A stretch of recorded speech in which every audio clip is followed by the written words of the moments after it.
सीतानगर गांव में धनीराम नाम का एक बूढ़ा आदमी रहता था। वो अपने गांव के जमींदारों में से सबसे अमीर आदमी था, लेकिन वो बिल्कुल सादा कपड़ों में रहता था। और उसका एक बेटा रमेश भी था। वो भी अपने पिता की तरह सादा कपड़ों में रहता था। धनीराम वैसे तो बहुत अमीर आदमी था, लेकिन उसका बेटा बिल्कुल भी पढ़ा लिखा नहीं था। बेचारा अनपढ़ था, इसलिए अक्सर धनीराम उदास रहते थे। और एक दिन धनीराम और उसका बेटा अपने घर में खड़े थे। तभी धनीराम उससे कहता है, अरे बेटा बिरजू, तुम श्याम लाल के पास जाओ और उसे कहना कि इस महीने का सारा हिसाब बनाकर एक पर्चे पर लिख दे और तुम उस पर्चे को मेरे पास लेकर आ जाना। नहीं पिताजी, आप खुद जाइए, मैं वहाँ नहीं जाऊँगा। अरे बेटा रमेश, तुम श्याम लाल के पास क्यों नहीं जाना चाहते? क्या वो तुमसे कुछ कहता है या फिर तुमसे कुछ पैसे मांगता है? अगर ऐसी बात है तो मुझे बता दो, मैं उसे डांट दूंगा। देखो पिताजी, ऐसी कोई बात नहीं है। श्याम लाल कभी भी मुझसे पैसे नहीं मांगता और ना ही मुझे कुछ कहता है। लेकिन पिताजी, जब भी मैं वहाँ आपका हिसाब कराने के लिए जाता हूँ तो वहाँ खड़े लोग मुझ पर हंसते हैं और एक दूसरे को बताते हैं, ये देखो अनपढ़ आ गया। पिताजी, मैं अनपढ़ हूँ इसलिए लोग मेरा मजाक उड़ाते हैं और मैं वहाँ इसलिए नहीं जाना चाहता। कृपया करके आप खुद ही चले जाइए। देखो बेटा रमेश, अगर तुम ऐसे ही सोचते रहोगे तो कल को मैं नहीं रहूंगा तो तुम इस कारोबार को कैसे चला पाओगे? बेटा तुम अभी कुछ हिम्मत करो और तुमको कारोबार भी संभालना है। पिताजी आप कुछ भी कहो, लेकिन मैं वहाँ जाने वाला नहीं हूँ, क्योंकि मैं वहाँ जाऊँगा लोग मेरा मजाक उड़ाएंगे और ये मुझे बिल्कुल भी पसंद नहीं है। पिताजी मेरी बात को समझने की कोशिश करो। इतना कहकर रमेश पर पटकता हुआ गुस्से में चला गया। धनीराम अपने बेटे की सारी परेशानी समझता था। वो जानता था कि गांव वाले उसे कितना परेशान करते हैं, इसलिए वो इतना परेशान और उदास रहता था और उनके सामने जाने की हिम्मत नहीं करता। अरे मैं अपने बेटे की परेशानी को समझता हूँ, लेकिन मैं सोचता हूँ कि इन लोगों के सामने जाने की हिम्मत जुटाए ताकि वो उनको समझा सके कि वो इसको अनपढ़ ना कहे। लेकिन मैं अपने बेटे को इस हाल में छोड़ भी तो नहीं सकता, क्योंकि आज मैं जिंदा हूँ और अगर कल मुझे कुछ हो गया तो ये बेचारा क्या करेगा? धनीराम अपने बेटे की परेशानी को सुलझाने की कोशिश में डूबा हुआ था। तभी वहाँ उसका एक दोस्त आता है और वो धनीराम से कहता है, अरे धनीराम भाई, किस सोचों में डूबे हुए हो? तुम मुझे ऐसे दिखाई दे रहे हो कि तुम कोई गहरी सोच में डूबे हुए हो। अरे हाँ, मैं बहुत गहरी सोच में डूबा हुआ था। मेरा बेटा रमेश है ना, वो बेचारा अनपढ़ है, इसलिए हमारे गांव के लोग उसे तंग करते हैं और उसका मजाक उड़ाते हैं। तो मेरा बेटा उन लोगों के सामने जाने में बहुत कतराता है और मैं यही सोच रहा था कि इसको कैसे भी करके उनके सामने बात करने का तरीका बताऊं। ये बात तो बिल्कुल गलत है। गांव वाले लोग तुम्हारे बेटे से गलत व्यवहार करते हैं, लेकिन छोड़ो इन बातों को। मैं यहाँ किसी का बात करने के चक्कर में आया हूँ। देखो भाई धनीराम, पड़ोस के गांव में एक गरीब आदमी है और इसकी बेटी जवान है और आप अपने बेटी की शादी इसकी लड़की से करवा दे तो बहुत अच्छा रहेगा, क्योंकि उन लोगों ने शादी करने के लिए कह दी है। बस अगर आप अपने बेटी की शादी उनसे करवाना चाहते हो तो आप भी हाँ कर दो तो ये रिश्ता पक्का हो जाएगा। अरे ये तो बहुत अच्छी बात है और मेरी तरफ से भी हाँ है। मैं अपने बेटे की शादी कराने के लिए तैयार हूँ। अरे किस्मत हो तो ऐसी हो कि खुद चलकर शादी करने की बात हो रही है और जब मैं इधर उधर गया तो सबने मेरे बेटे को अनपढ़ कहकर रिश्ता पक्का नहीं किया। चलो ये भी ठीक है, मैं अपने बेटे की शादी उसकी लड़की से कर दूंगा। अब बस तारीख पक्की की जाए।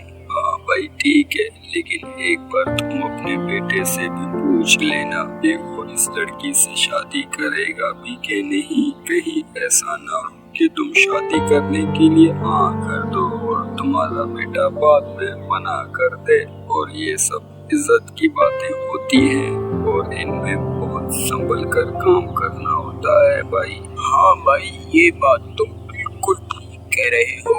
मैं आज शाम को अपने बेटे से उसकी शादी के बारे में बात कर लूंगा, लेकिन तुम उन लोगों को बता देना कि मेरा बेटा बेचारा अनपढ़ है, लेकिन धन संपत्ति की कोई कमी नहीं है। हाँ भाई, तुम भी सही बात कर रहे हो कि तुम्हारा बेटा अनपढ़ है, लेकिन ये बात उनको पहले से ही पता है और उन लोगों ने कहा है कि मेरी बेटी को इतना अच्छा परिवार मिलेगा और उन्हें कुछ भी नहीं चाहिए, बस उनकी बेटी यहाँ खुश रहनी चाहिए। इसका मतलब है उधर से रिश्ता पूरा पक्का है, तो भाई इधर से भी रिश्ता पूरा पक्का समझो, क्योंकि मेरा बेटा मेरी बातों को नहीं टालेगा। और वैसे भी आज नहीं तो कल मुझे अपने बेटे के लिए उसका जीवन साथी तो ढूंढना ही पड़ेगा। ऐसे में अगर मेरी जान को कुछ हो गया तो वो बेचारा अकेला क्या करेगा। अगर उसकी पत्नी होगी तो वो उसके बुरे समय में उसका साथ देगी। तो ठीक है भाई, मैं आज ही जाऊंगा और उनसे उनकी बेटी की शादी के बारे में बता दूंगा कि अब से तुम शादी करने की तैयारी करो। ठीक है धनीराम भाई, अब मैं चलता हूँ। कुछ ही दिनों में रमेश की शादी हो जाती है और उसकी शादी पूजा नाम की लड़की से होती है। पूजा बहुत ही खूबसूरत, समझदार और चालाक थी, लेकिन रमेश अनपढ़ होने के कारण उससे बात तक नहीं करता था। एक दिन धनीराम अपनी बहू पूजा से कहता है, देखो पूजा बेटी, तुम इस घर की बहू नहीं बल्कि बेटी हो और अब तुम्हें इस घर को अच्छे से चलाना होगा। पिताजी, मेरी शादी तो अभी हुई है और आप मुझे इस घर की मालकिन बना रहे हो, लेकिन पिताजी आप ऐसा क्यों कह रहे हो? देखो बेटी, मेरा बेटा बेचारा अनपढ़ है, इसलिए गांव वाले इसका बहुत मजाक उड़ाते हैं और वो उन लोगों के सामने जाने में बहुत कतराता है। लेकिन अब मुझे खुशी है कि तुम्हारे जैसी बहू इस घर में आई है और तुम बहुत ही समझदार हो, इसलिए मेरे बेटे का अच्छे से ख्याल रखना। अच्छा, तो ये बात है पिताजी, फिर तो आप बिल्कुल दिक्कत मत लीजिए, क्योंकि मैं उनके अच्छे से ख्याल रखूंगी। लेकिन पिताजी, वो मुझसे बातें क्यों नहीं करते? आप कृपया करके उन्हें समझाइए और उनसे कह दीजिए कि मुझसे बातें किया करें। अच्छा, तो ये बात है, ठीक है बेटी, मैं उसे जरूर समझाऊंगा। अरे उसके माँ के गुजर जाने के बाद वो अकेला रहने लगा था और इसके दिल का हाल भी कोई जान नहीं पाया, जहाँ तक कि मैं भी नहीं जान पाया। लेकिन बस मुझे इतना मालूम है कि मेरे बेटे को खाने में दाल, रोटी, चावल, आलू बहुत पसंद है। चलो कोई बात नहीं पिताजी, लेकिन अब मैं और भी ज्यादा खुश हूँ। मुझे बता दिया कि उन्हें दाल, रोटी, चावल, आलू पसंद है, तो मैं आज ही उनके लिए दाल, रोटी, चावल, आलू बना कर रखती हूँ। रमेश के मनपसंद भोजन बनाया और उसके सामने रखकर उससे कहा, ये लो जी, मैं आपका मनपसंद भोजन बनाया है, आप खा कर बताओ कि ये कैसा है। अरे सच में तुमने तो मेरे मनपसंद का भोजन बनाया है। मुझे तुम्हारा बहुत बहुत धन्यवाद। लेकिन तुम मुझे ये बताओ कि तुम्हें कैसे पता चला कि मैं दाल, चावल, रोटी, आलू पसंद करता हूँ? अरे ये बात तो मुझे पिताजी ने बताई थी, इसलिए मैंने आपका मनपसंद भोजन बना दिया। लेकिन आप मुझे धन्यवाद क्यों कह रहे हो? मैं तो आपकी पत्नी हूँ, तो आपके लिए हर काम कर सकती हूँ। पूजा, मैं तुम्हें क्या बताऊँ कि मैंने आज तक किसी से बात नहीं की है, क्योंकि मेरे अनपढ़ होने के कारण मेरा कोई दोस्त ही नहीं बना। पिताजी की इतनी इज्जत होने के बावजूद लेकिन लोगों ने मेरा हर वक्त मजाक ही उड़ाया है। लेकिन अब मुझे समझ नहीं आ रहा है कि मैं तुमसे क्या बात करूं। देखो कोई बात नहीं, आज तक आपका सब लोगों ने मजाक उड़ाया है, लेकिन मुझे आपके अनपढ़ होने का कोई दुख नहीं है, क्योंकि मुझे एक अच्छा और सच्चा जीवन साथी चाहिए था, तो तुम मुझे मिल गए। बस अब मैं सारे जीवन भर आपकी सेवा करूंगी। कुछ दिन बाद हरिराम की मौत हो जाती है। दोनों की खुशी अभी शुरू ही हुई थी, तभी उन पर दुखों का पहाड़ टूट पड़ा। एक दिन रमेश उदास होकर अपने पिताजी के कमरे में बैठा हुआ था। तभी पूजा उसको समझते हुए उससे कहती है, अरे जी, मैं जानती हूँ ये समय अच्छा नहीं है, लेकिन अब आपको ही सब कारोबार संभालना होगा। अब पिताजी की जगह पर आपको ही खर्चे और बचत का हिसाब रखना होगा। नहीं पूजा, अब मैं ये नहीं कर सकता, क्योंकि वो लोग अब मेरी बात कोई नहीं मानेंगे, क्योंकि मैं जो अनपढ़ हूँ वो सब मुझे अनपढ़ कहकर छिड़ाएंगे, तो ये सब मेरे बस का काम नहीं है। मैं आपकी मजबूरी को समझती हूँ, लेकिन अब इस कारोबार के सिर्फ आप ही मालिक हैं। आज नहीं तो कल आपको तो कारोबार संभालना ही होगा। अगर आप नहीं संभालोगे तो कौन संभालेगा? दोनों आपस में बातें कर ही रहे होते हैं। तभी वहाँ रामलाल आता है, जो कि रमेश के पिता को बताता था कि कहाँ कितने पैसे लगते हैं। देखिए मालकिन, छोटे मालिक साहब ने आज तक कोई हिसाब नहीं देखा, तो वो इतने बड़े कारोबार को कैसे संभाल पाएंगे। और पता नहीं ये कारोबार को संभालते संभालते क्या क्या गलती कर बैठे और न जाने पैसे कहाँ खराब कर दे। इससे अच्छा है कि मैं इस कारोबार को संभालूंगा और जो भी हिसाब होगा वो मैं आपको बता दूंगा। हाँ, तुम ठीक ही कह रहे हो। मेरे कारोबार को बस तुम ही संभालो। जो भी हिसाब हो वो मुझे और मेरी पत्नी को बता देना। नहीं, ऐसा कैसे हो सकता है? देखो जी, और मैं नहीं चाहती कि कोई दूसरा इस कारोबार को संभाले, क्योंकि आज नहीं तो कल आपको आपका कारोबार संभालना ही पड़ेगा। तो आप धीरे धीरे करके सीख जाओगे। मैंने बोला ना पूजा कि ये कारोबार मुझसे नहीं हो। दोनों ऐसी बातें सुनकर रामलाल उल्टे पैर घर से बाहर निकल जाता है। रामलाल बाहर जाकर खुद से कहता है, अरे मुझे कब से इंतजार था इस धनी राम के मर जाने का, और अब वो मर गया है तो मैं मालिक बनना चाहता हूँ, लेकिन अब इसकी चतुर बहू बीच में मुसीबत बन रही है और मैं मालिक नहीं बन पा रहा हूँ। तो फिर मैं यहाँ बैठकर मक्खियाँ मारता रहूँगा? नहीं नहीं, ऐसा तो नहीं हो सकता। मुझे कुछ तो करना ही पड़ेगा। अगर इस चालाक बहू ने उस अनपढ़ के अंदर आत्मविश्वास भर दिया तो मैं कभी भी मालिक नहीं बन पाऊंगा और मेरा ये वर्षों का सपना अधूरा रह जाएगा। अगले दिन सुबह होते ही रामलाल फिर से रमेश के घर जाता है और रामलाल को अपने पास देखकर रमेश उससे कहता है, आप इतनी सुबह सुबह यहाँ कैसे आए हो? क्या कोई बात हुई है या और कुछ है? नहीं सेठ, कोई खास बात तो नहीं है। मैं बस आपसे ये कहने के लिए आया था कि आपने अभी तक कोई काम नहीं संभाला है, तो आप ऐसा करो कि पूजा बहू को काम संभालने की जिम्मेदारी दे दो, ताकि आपकी पत्नी काम संभालेगी, तभी आपको एक दूसरे पर भरोसा हो। पूजा बहुत समझदार थी, इसलिए वो रामलाल की चाल तुरंत समझ सकती है। वही सोचती है कि रामलाल रमेश और मेरे बीच एक दीवार खड़ी करना चाहता है, जिससे रमेश जी भड़क जाए और सारा काम रामलाल को ही संभाल लेते। नहीं, ऐसा कैसे हो सकता है? देखो जी, और मैं नहीं चाहती कि कोई दूसरा इस कारोबार को संभाले, क्योंकि आज नहीं तो कल आपको आपका कारोबार संभालना ही पड़ेगा। तो आप धीरे धीरे करके सीख जाओगे। अच्छा पूजा, तो तुमने ये ठान लिया है कि अब से काम रमेश मालिक संभालेंगे।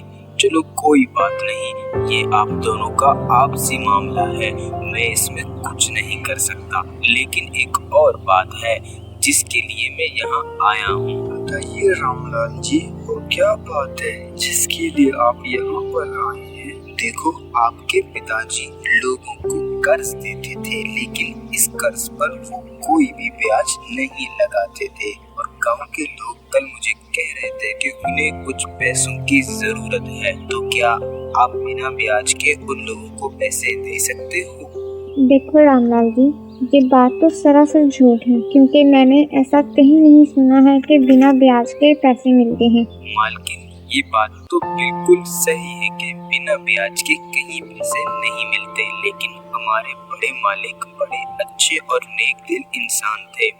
वो बिना ब्याज के ही पैसे देते थे और मैं भी यही चाहता हूँ कि छोटे मालिक अपने पिताजी की प्रथा को आगे बढ़ाएं और ना कि उसे यहीं पर खत्म कर दें। और जैसे मेरे पिताजी नेक दिल इंसान थे, अब मैं भी वैसे ही बनूंगा। और अब आप जाइए रामलाल जी, आप सभी लोगों को कल यहाँ पर ले आना, मैं उनको पैसे दे दूंगा। अगले दिन सुबह होते हैं, रामलाल कई लोगों को लाकर रमेश के सामने खड़ा कर देता है। मालिक, ये है वो लोग जिन्हें पैसों की जरूरत है, तो आप कृपया करके इन्हें पैसे दे दीजिए। मालिक, आप बहुत नेक दिल और अच्छे इंसान हैं। आपके पिताजी ने हमारी बहुत मदद की है और अब हम लोगों को और पैसों की जरूरत है।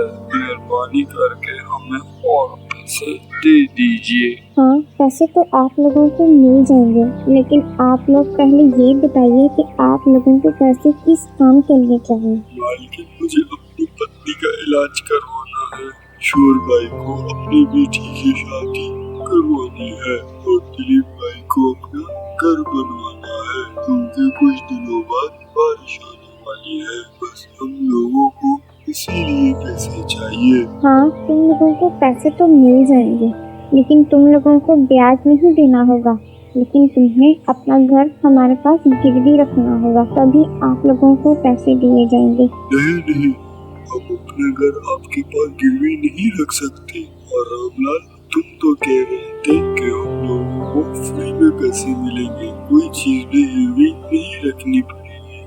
तुमने हमें झूठी बातें बताई थी। उस आदमी की बात सुनकर दोनों समझ जाते हैं कि रामलाल की चाल थी कि हम लोगों से पैसे हड़प ले। फिर गुस्से में आकर रमेश रामलाल से कहता है, उनके पास गद्दा, रामलाल चला जा यहाँ से, अब कल से काम पर आने की कोई जरूरत नहीं है। तुमने हमारे साथ गद्दारी की है और इन बेचारों को पैसे का लालच देकर झूठ बुलवाने के लिए यहाँ पर लाया था। चला जा यहाँ से, वरना इन्हीं लोगों से तुम्हें मार पिटवा दूंगा। पूजा, तुम्हें कैसे पता चला कि ये लोग यहाँ पैसों की लालच में आए थे? तो ये रामलाल बार बार हमारे घर आ रहा था, तो मुझे उससे पहले ही शक हो गया था कि ये कुछ न कुछ चालाकी कर रहा है। और दूसरी बात कि इस आदमी को कैसे पता कि किसी को अपनी बेटी की शादी करनी है, किसी को अपना घर बनवाना है, तो मुझे पूरा विश्वास हो गया था ये रामलाल सिर्फ पैसे हड़पना चाहता था, और इसीलिए मैंने अपनी चालाकी दिखाई। इसी तरह अनपढ़ की चालाक बहू ने उसका पैसा रखने से बचाया। फिर दोनों पति पत्नी खुशी खुशी अपना जीवन गुजार करने